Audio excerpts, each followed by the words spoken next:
हमार अजय भैया ला, अजय यादव जी ला बहुत बहुत धन्यवाद। और एक बार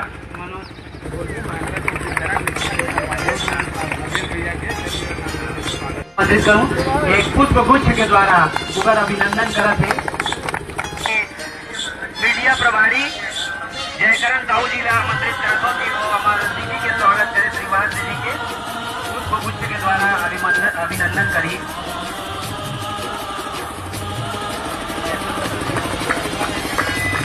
आओ